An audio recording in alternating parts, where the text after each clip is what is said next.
Selama konflik bersenjata antara Israel dan Iran yang berlangsung sekitar 12 hari pada bulan Juni 2025, sering disebut sebagai Perang Iran-Israel, Israel juga melancarkan serangkaian serangan udara ke Gaza.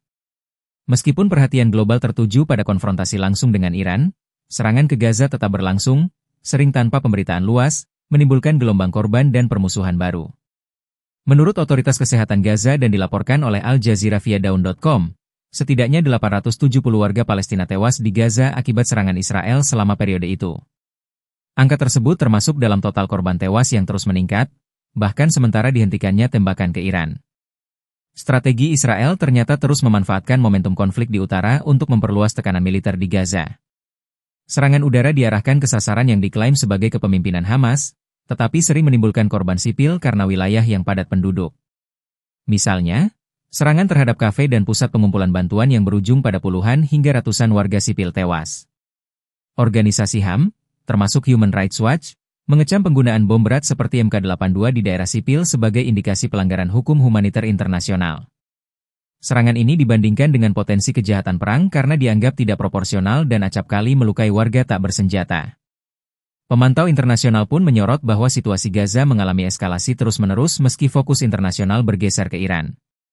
Walaupun Presiden AS Donald Trump dan negara-negara Arab mendorong gencatan senjata 2 minggu setelah pertempuran Israel-Iran di mediasi AS dan Qatar, gencatan tidak otomatis berlaku untuk Gaza.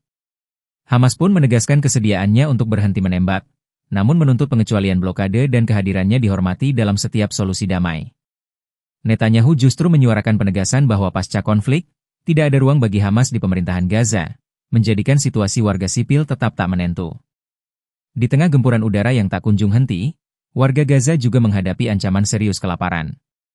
Blokade total Israel terhadap jalur distribusi makanan dan bantuan kemanusiaan menyebabkan krisis pangan akut di berbagai wilayah Gaza. Program Pangan Dunia atau WFP dan PBB menyebutkan bahwa lebih dari 80% warga Gaza kini hidup dengan asupan makanan jauh di bawah standar minimum harian.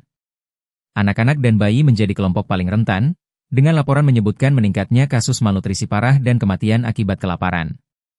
PBB menyebut sistem distribusi bantuan yang difasilitasi AS dan sekutunya gagal menjangkau populasi secara adil. Banyak bantuan terhambat di perbatasan atau hanya sampai ke zona-zona tertentu yang relatif aman. Sistem bantuan ini justru membunuh warga, tegas Sekjen PBB Antonio Guterres dalam pernyataannya di Jenewa.